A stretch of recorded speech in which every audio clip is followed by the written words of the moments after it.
Kin Live, magazine proche du Kinois. Kin Live, la vie à Kin.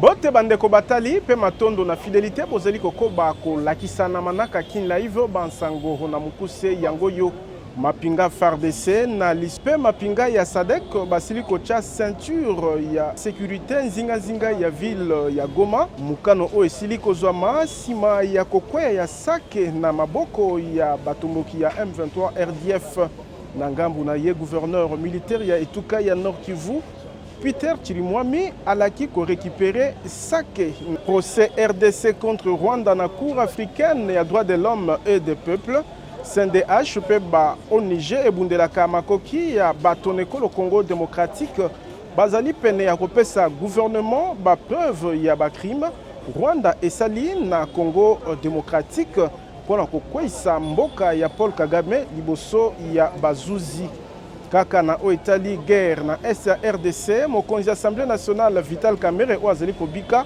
na kanto na cadre ya liangani ya bureau ya AFP na conférence parlementaire na o Italie coopération francophone na secteur ya agriculture pe sécurité asengi soutien ya Vietnam pour la bozongi ya kimia na SECO le Congo démocratique commandant ya service national lieutenant général Kasongo Kabwik asili kopesa na kombo ya mokonzi ya mboka Félix Tshisekedi 600 bancs pupitres na ba école ya commune ya Njili pe ya Matete simanko contrôle ville ya Kinshasa école RDC Afrique pe mokili toyaka liboso na bino pona kotalisa manso tokutanaki nango ignorance à la terre moko na moko ayeba bokobi ya masolo nde tolobi Kin Live magazine proche de Kinois. Kin Live, magazine proche du Kinois. Kin Live, la vie à Kin. Ba papa ba mama bana ya Congo démocratique mbote bipai biso bozuli baku ya kolanda bansango ya solo na lokota Lingala édition ya lelo ekofungwama na bansango oyo bitumba na SECO le Congo démocratique sima ya kokweya ya cité ya Sake o ezali stratégique musikate na ville ya Goma mapinga FARDC elongo na bawazalendo na lisungi ya mapinga ya SADC basili kocha ceinture ya sécurité nzinga ya ville ya Goma pour na ko empêcher batomboki ya M23 RDF AFC oyo bazali ko bundisa ekolo Congo démocratique.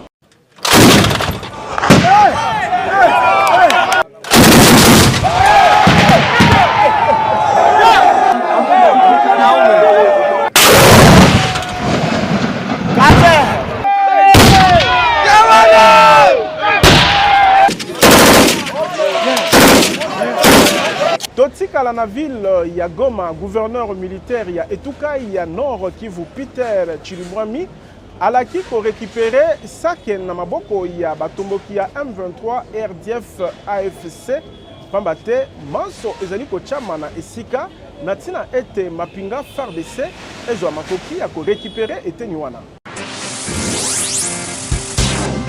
Kin Live, magazine proche du Kinois. Kin Live, la vie à Kin.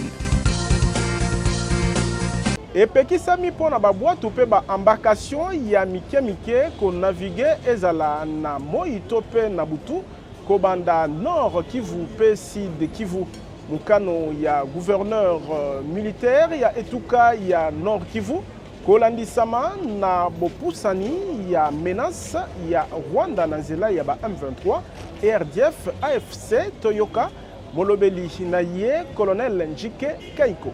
Il est porté à la connaissance de l'opinion publique du Nord Kivu que suite à la situation sécuritaire qui prévaut aux environs de la ville de Goma, causée par l'agression rwandaise sous le label du M23-AFC, notamment à son ouverture au lac Kivu, il est formellement interdit la navigation diurne et nocturne des petites embarcations appelées pirogues sur le lac Kivu entre les provinces du Nord Kivu et Sud Kivu jusqu'à nouvel ordre. Sur ce, les services spécialisés sont instruits de veiller sur l'application de cette mesure. Les contrevenants subiront la rigueur de la loi. Fête à Goma. Le 22 janvier 2025, le gouverneur de province ad intérim, Chirimwa Minkuba Peter, général-major. Procès RDC contre Rwanda na Cour africaine, il y a droits de l'homme et des peuples. CNDH, pe Masanga et Bundelaka Makoki, ya bato na RDC. Ezali pene, ya kopesa ba preuve, ya ba crime. Rwanda esali na mabele ya ekolo Congo démocratique. Natina ya kokloué mboka ya Paul Kagame liboso ya bazuzi. Mikolo moke ya mbwe ya bofungwami na Arusha le 12 février 2025, ya procès kati na RDCP Rwanda na Cour africaine ya droits de l'homme et des peuples.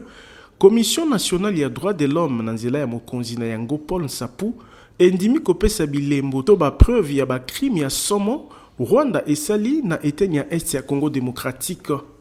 Ezali na nzela ya boyamba mina ye na vice-ministre ya justice pe contentieux international maître Samuel Mbemba des présidents ya CNDH asali annonce oyo. Comme l'opinion le sait, dans plus ou moins 25 jours, il va se tenir à Arusha le procès de la RDC contre le Rwanda, pays qui agresse la République démocratique du Congo. Depuis pratiquement 30 ans, ce procès qui s'ouvre et qui est attendu par les victimes et tout notre peuple, qui est d'ailleurs un peuple victime de par les agressions dont nous disposons en tant qu'institution d'appui à la démocratie, et qui avons un rayon de fonctionnement sur l'ensemble du territoire national. Et donc nous avons de preuves de violations graves des droits de l'homme. Nakoyoka Paul Nsapu, procès wana ezali kozelama na elikia ya kolonga condamnation ya mboka ya Paul Kagame. Dans notre échange, il se dégage que nous devons accompagner absolument le gouvernement congolais, l'État congolais, la population congolaise, et avec l'ensemble des organisations que nous connaissons, avec lesquelles nous travaillons, qui ont aussi des preuves de tous ces crimes au contenu, si vous voulez, imprescriptible, nous causer, dont le Rwanda est auteur. La CNDH attend que le Rwanda soit condamné puisque c'en est trop. Pour le président ya CNDH, esengeli kopesa maboko na mbula matadi pe na population congolaise o ezali kosenga collaboration ya masanga nyonso ebundelaka makoki ya moto o ezali na ba preuve ya ba crime ya Rwanda. Tolobi Tibokoyoka. Totikala na mambi matali guerre na esekolo Congo démocratique, mokonzi ya Assemblée nationale Vital Kamerhe o azali kobika na kanto akati mo bembo na ye ya mosala na cadre ya liangani ya bureau ya APF pe conférence parlementaire na Oetali coopération ya francophonie na secteur agricole pe ya sécurité. Vital Kamerhe asengi soutien ya Vietnam na niveau international pour na bozongi ya kimia na esekolo Congo démocratique. Kin Live, magazine proche de Kinois. Kin Live, la vie à Kin. Progression ya Banguna M23 et RDF AFC Lamuka ebi na kotela mela bozangi makoki ya mbulamata de kolo Congo démocratique ya ko sécuriser population pe ko batela mobimba ya mabele ya mboka Congo RDC Toyoka Prince Penge molobeli ya Lamuka. La coalition Lamuka et la DD Congo joignent les voix à celle du peuple pour lancer un SOS. Nos compatriotes du Nord Kivu et du Sud Kivu sont pris en étau.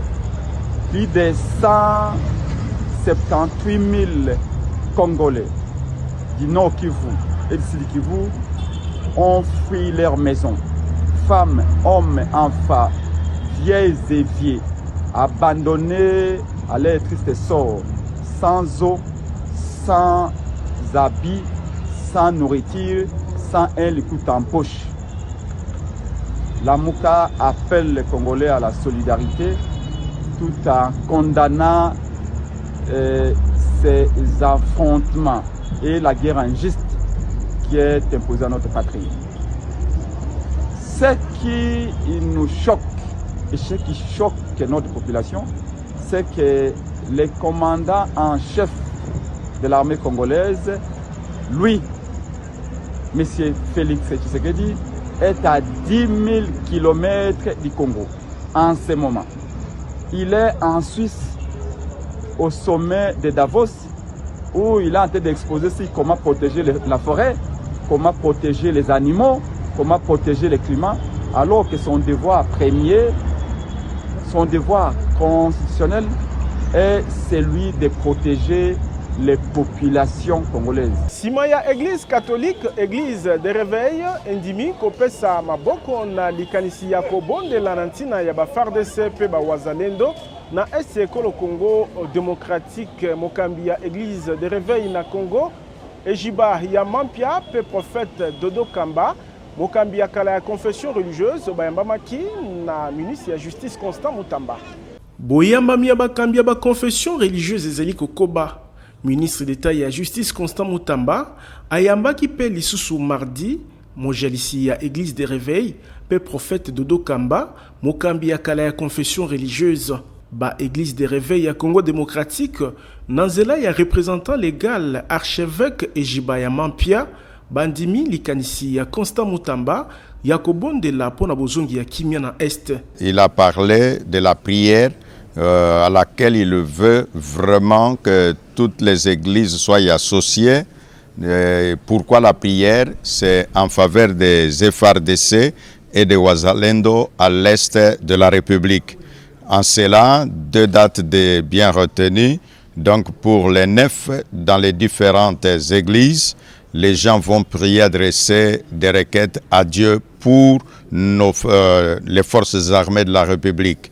À côté de cela, on doit aussi, en signe d'appui matériel à nos forces armées, apporter une collecte venant de chaque confession religieuse. Et sur place à Goma, nous avons proposé qu'il y ait un grand culte œcuménique qui se déroulera à Goma pour clôturer cette opération. Nangambu na ye prophète Dodo Kamba, ye pe lokola atalisi soutien na ye na likanisi ya ministre ya justice. Un homme qui prend en bras le corps le souci, non seulement de la population, mais dans son secteur également, et l'armée. Nous avons été réfléchir autour de cette question de la prière, autour des efforts fournis au niveau de l'armée, des efforts des saints. Ça ne peut qu'être une très bonne initiative et nous louons Dieu pour ça et nous sommes disposés à marcher avec lui. Mayanga Nikati na ministre ya justice pe bakambi ya ba confession religieuse etalisi elan ya patriotisme to bolingo ya mboka pona ba FARDC pe wazalendo o ezeli kobunda na front tolobi Tiboko Yoka. Ajeko ebengi ba résistant ya kokoba kobundisa likanisi ya kobongola mobeko likunzi na ekolo Congo démocratique. Président national ya lingomba politique o ya opposition, membre ya FCC Jean-Calvin Bouesso atalisi ete mbula moko uta ebandeli ya deuxième mandat ya mokonzi ya mboka ba erreur ya kala alakaki kolongola ezali kokoba talantina esengeli soki mokete kosaye lisusu confiance na bilaka azali kopesa. Peuple congolais bo fongola miso, bokoti na distraction ya ba audio, boko gagner ni na ba audio wana. Ezali ba rando na bango, peuple azo continuer ko souffrir, bo zongela engagement bozala ki nango, bo défendre constitution mboka na biso. Intérêt o to ali ko buneza pona avenir abana na biso. Biso tozo souffrir lelo, po lobi ba na biso ba souffrir bisusute. Bo la muka bo fongola miso. Bande konangai, na deuxième mandat ya chef de l'État. Alobaki na biso bo renouveler ngai confiance. Na kozongela sous berere ya kalate. Est-ce que ba voyage lelo esili, impunité esili, ba détournement esili, nzala ya peuple congolais esili, molili esili, ma ezongi, nini o échanger. Ba territoire o ya kutaki, ezongi, to bazo continuer ko botola yango. Bande konanga tozali en face à régime oyo, ba respecta kata liloba moko te. Yango omoni ata lobby, likambo ya constitution ke constitution oyo article moko eza ya kotengama tokoloba na etika kaka bongo po toyebi ke soki totikeli obongisa yango nyonso oyo ezobima na monoko na bino eza lokola mikate ezobima na poche ya ndoki donc soki moto ali yango akozwa kaka kindoki constitution oyo toali kodefendre esalaman ekomama na Congo na Kisangani wana mokonzi mboka azana na mboka bapaya yango moto tozo comprendre ye mais tolobi yango tende ezali ko empêcher nzala ya peuple congolais sila ndenge ye moka lobaka yango te ezali ko empêcher ba détournement. Est-ce que tango bobimisi $400,000 to $450,000 bo pesa pona ba audio constitution salini et bloqué bino mbongo wane ko okende na population te tala ndenge bozo manipuler peuple congolais. La constitution n'a pas de problème. To sengeli nde ko changer régime na bino.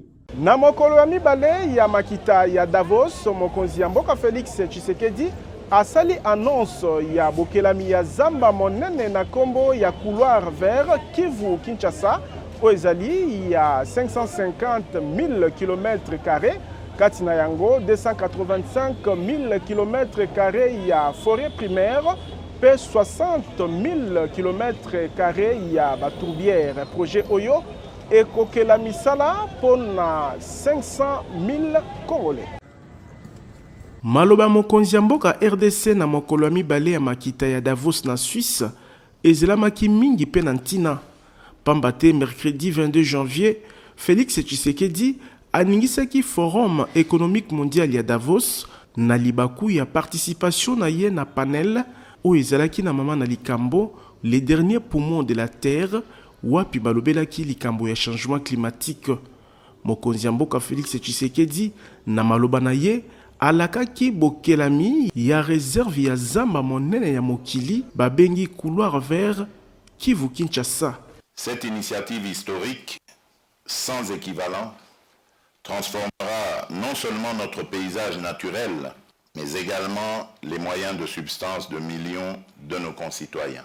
Cette extraordinaire réserve communautaire s'étendra sur plus de 2400 km, reliant le parc national de Virunga à l'extrême est de notre pays, les vastes forêts de l'Ituri et le fleuve Congo de Kisangani jusqu'à Kinshasa. Nakoyoka mokonzi ya mboka kotala bakokoso ya climat pe déforestation ya makasi oyo etungisi bazamba minene couloir vert Kivu Kinshasa ekobatela lobby ya Congo pe ekokela 5000 emplois. Elle constitue une stratégie globale pour revitaliser notre économie, renforcer nos communautés locales et promouvoir une paix durable dans nos provinces orientales. Ce projet améliorera directement la vie de plus de 31 millions de personnes et créera plus de 500 000 emplois, dont au moins 20 000 spécifiquement destinés aux jeunes, hommes et femmes, démobilisés des groupes armés.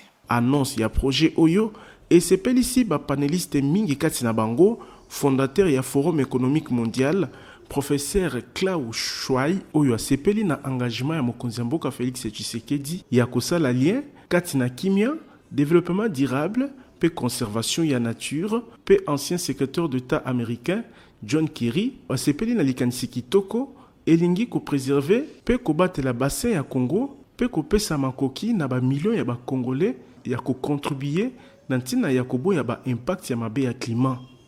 Esengeli koyeba ete front spécial couloir vert Kivu Kinshasa ekokelama pona kopesa misolo na ba entreprise pe ba projet durable nzinga ya bassin ya Congo oyo katisi bikolo motoba, Cameroun, République centrafricaine, RDC, Congo, Gabon pe Guinée équatoriale. Kasi 60% ya bazamba ezali na Congo démocratique. Tolobi Tibo Koyoka. Nabokamba me mokonzi ya mbula matadi Judith Suminwa tuluka o atelemaki pona botosi ya procédure boyokani ezwami po ete SMIG emata na 14 500 likambo oyo esepelisi basali na nzela ya intersyndical national. Natina ya kosembola likambo etali exigence ya mokonzi ya mbula matadi na actualisation ya SMIG pona kosukisa nungu mokonzi ya mbula matadi Judith Suminwa asangisaki biteni nyonso to partie prenante lokola membre ya gouvernement au bazali concerné intersyndical national ya Congo PFEC. Bokutani oyo ezalaki pona ko clarifier malentendu pe ko tchapole na botosi ya procédure engebene mibeko. Mbula matadi ya Judith Suminwa oyo etie likambo ya mosala pe pouvoir d'achat na mutu ya ba priorité na ye ezui ekateli ya kotombola SMIG oyo ezali lelo na 7075 francs congolais po eleka na 1450 francs congolais. Likambo oyo biteni nyonso ezalaki na bokutani oyo indimi. Et nous sommes convenus que le taux de 14 500 francs congolais est accepté par toutes les parties. Néanmoins, nous allons discuter les autres questions au CNT qui sera convoqué la semaine prochaine. La Première ministre a une grande sagesse et c'est comme ça qu'il nous a menés comme ça facilement dans une solution. Guy Koukou Jedila, président ya intersyndical national ya Congo, apesi longonya na mokonzi ya Mbula Matadi. Biso tolobi likambo te soki ezosenga décret eke bazongisa mbongo kaka yango wana to mata likolo biso tondimi bazwa décret mais employeur balingi ke tokene na CNT na Conseil national du travail po mobeko elobi bongo po yambo gouvernement ya kozwa mokano il faut eleka na Conseil national du travail pour to respecter kaka procédure. Vice-premier ministre ya économie Mukoko Samba abetaki sete na likambo etali botosi ya procédure po ete mikano mikozwama ezala makasi. Pamba te esengeli koboya lobi mikano wana ezala attaqué na justice. Tolobi Thibaut Koyoka. Nalobaki yango na ebandeli commandant ya service national lieutenant général Kasongo Kabwik asili kopesa jeudi 23 janvier 2025 600 bancs pupitres na Ichi Njili pe na Ichi Baumbu na commune ya Matete. Engagement na ye ya kopesa bayeko lekolo Congo démocratique ba condition malamu ya koyekola izali kokoba. Jeudi oyo commandant ya service national lieutenant général Jean-Pierre Kasongo Kabwik akitaki na Ichi Njili na commune Njili wapi sima boyambami na ye na bakambi pe bayekoli ya etelo munene oyo ezwami na district ya Changu aibi na kopesa 300 bancs pupitres eselemi na babâtisseur bakuluna ya kala po eyeba na kosunga bayekoli batanga malamu. Nos remerciements vont droit au service national producteur de ces bons que nous bénéficions à ce jour. Nous pensons que ce geste n'est pas le dernier pour qu'à la longue nous en bénéficions plus. Kolongwa Ichi Njili, cortège ya commandant ya service national ezwa kinzela ya ITC Baumbu na commune ya Matete. Wapi, même cérémonie elengelami kaka le 23 janvier 2024 et oyo. Awape lokola, 300 ba pupitre pesami na esengo ya bana pe bakambi ya école ndenge bazwi baba ya sika. Na koyoka lieutenant général Kasongo Kabwik, opération oyo ezali kokoba pe ekokende kino na administration ya justice. Bana basepeli parce que bazwi baba na ba classe na bango ça fait longtemps bazaki na baba te le bazwi baba te basepeli c'est la école mibale institut technique de Njili na institut technique commercial ya Baumbu ya Matete ça les deux écoles le but de continuer mikolo yo on le mangai moni tozaka na exercice normal ya msala na biso aussi toujours instruction de la part du commandant suprême président de la République. Monsieur, faites-moi les bancs, distribuez aux écoles. Comme ça, pour ça. Toujours que la famille, toujours ça. C'est que l'équipe a battu la mission dans ce programme. On dit maintenant les gens à Congo. Kala baba est belé. Toujours que ça coupe ça n'a pas fait. Déjà lobby. On se rappelle na meuble à la commune. Le président d'une dame. Il restait 9 communes. Lobby toujours que ça. Après, administration et justice, bakiti, barmoire, batable. Bakambi ya ba école, pe baye kolibango moko ba bénéficiaire primaire, ba pesi matondi na musala ya service national. Pambate, wuta eleko ya Belge nanu bazwa baba ya sikate. Tolobi, Thibaut Koyoka. Bakumbi taxi moto ya Kinshasa bakofuta lisusu taxi ya stationnement te. Mot d'ordre ezali ya président national ya Ani Petem C Ziko Mukanga oyo azali kofunda bakongola kampaku wana ya koyiba 50 millions de dollars américains ya taxe ya stationnement ya taxi moto na Kinshasa.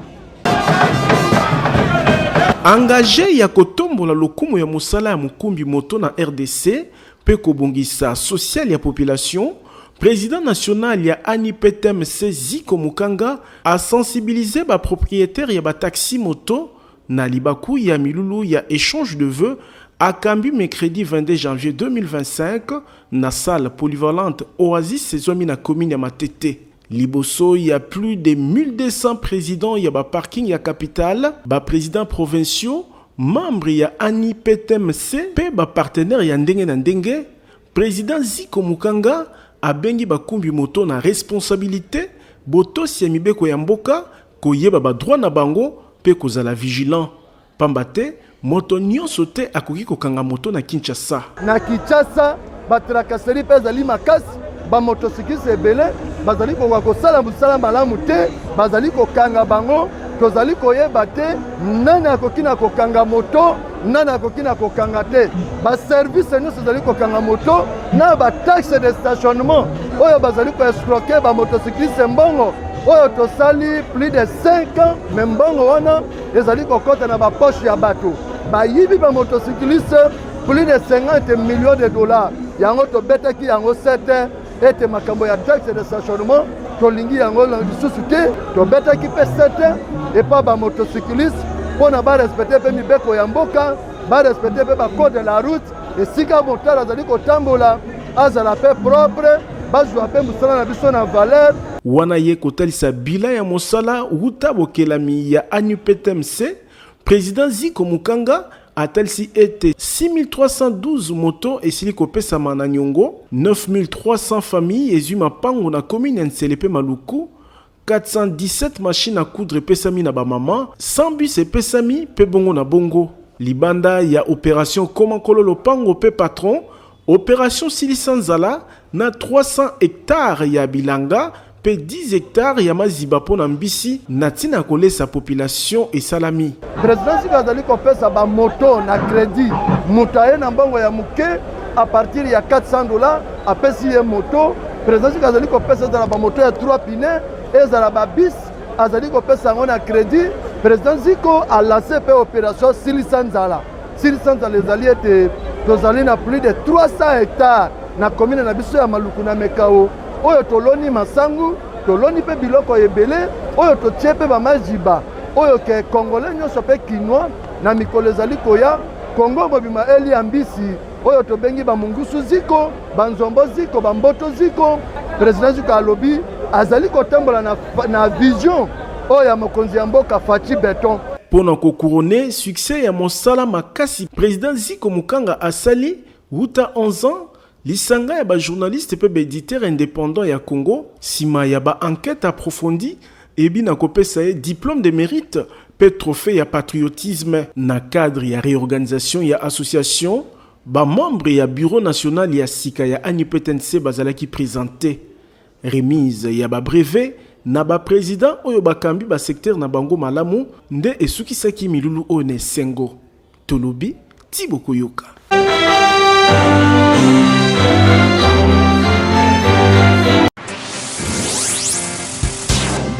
Kin Live, magazine proche du Kinois. Kin Live, la vie à Kin. Ko voyager na facilité na mikili ya poto ezali soldé na agence de voyage Tour du Monde service na $1100 ya pamba aux visa aux États-Unis, Canada, Europe, l'espace Schengen, pe bipa yolingi. Ezo umela Canada. Azo pesa visa Canada. Soki kuna esimbaka te popola makolo yaka kotoyo po temes ezali na code ya déverrouillage po ozwa visa.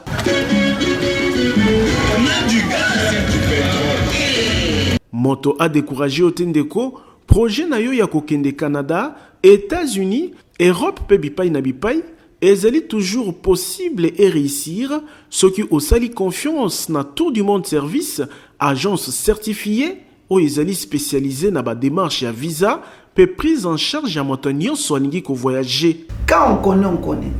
Et quand on ne connaît pas, on apprend.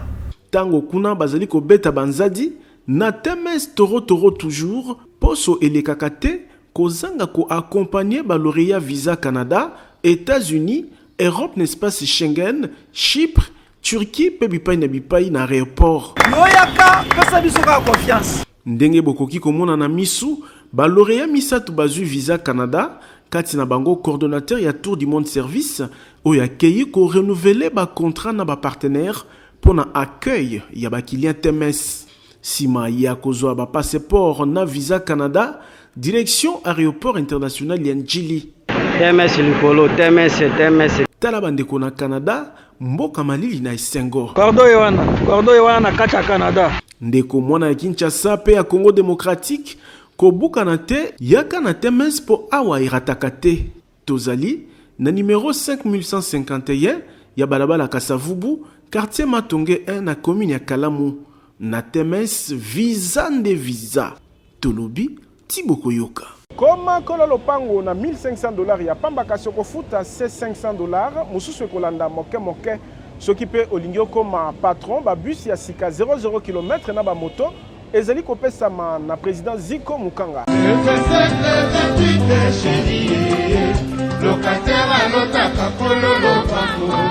Soki olingi otika kolotaka kololo pango na suka ya sanza pe kolongwa na vie ya kilocataire na Kinshasa, président Ziko Mukanga Makila Lumumba acheli bisomi bange na ba concession Mukanga 1 na commune ya Ntele pe Mukanga 2 na commune ya Maluku po okoma kololo pango. Na ba concession na ye, lopango ya 20/20 ezali na $1,500 ya pamba, kasi okofuta avance ya $500 ya pamba o etikali okofuta moke pendant 12 mois. Avantage au kozwa nulle part ailleurs, na ba concession Mukanga 1PD, ba dépôt ya mabaya, ba dépôt ya ciment, ya batol, pe ya ba barre de fer nyonso ezali sur place pour faciliter construction na yo. Ba forage ya mai pe mi bange na ba groupe électrogène ezali pona ko alimenter ba quartier Mukanga. Avantage mususu ezali paysage ozali komona lokola kaka na Ottawa mopepe kitoko na yango. Ba visite ezali organisé jeudi nyonso na quartier Mukanga 2 na commune ya Maluku pe chaque samedi na quartier Mukanga 1 na commune ya Ntele. Kasi pona kosilisa chômage na RDC, président Ziko Mukanga aye na opération comme patron.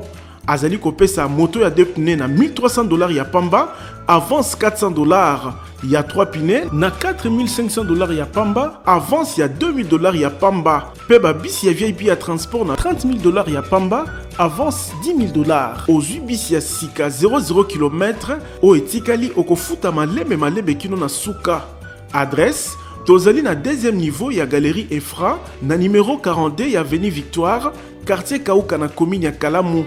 Kobuka na tendeko, opportunité epesa melio na président Ziko Mukanga Makila Lumumba o azali kokokisa vision ya chef de l'État Félix Tshisekedi na président Ziko ki locataire pe chômage et sili na RDC.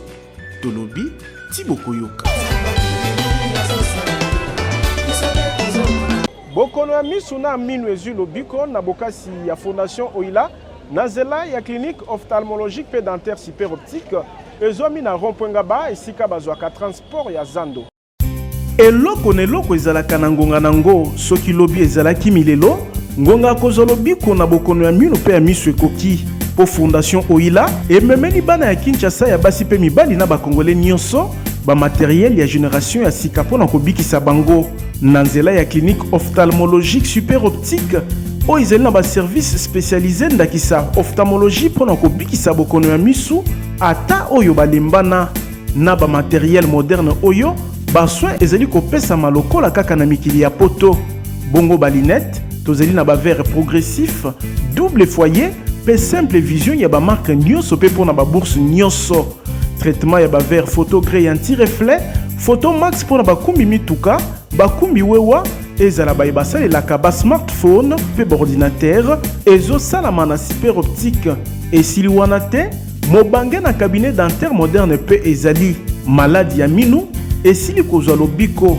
na ba équipement ndakisa fauteuil moderne oyo ovandi net omati na cheval pasi bosana lobiko ezali koya chirurgie dentaire ya ba sorte nyonso ezali kosalama minu ekatana osekaka lisusu te awa mino ezali kozonga mobimba pamba te baprothèse ya baforme nyonso ezali kosalama soki mino ekoma sali te super optique ezali kosukola mpe blanchisserie dentaire ezali mino ezonga kongala lokola mapata radiologie dentaire mpe ezali nyonso na prix ya bana mboka adresse tozali na rond-point Ngaba en face ya station Kobile esika bazwaka transport ya Zando maladi na yo ezwi lobiko tolobi tiboko yoka.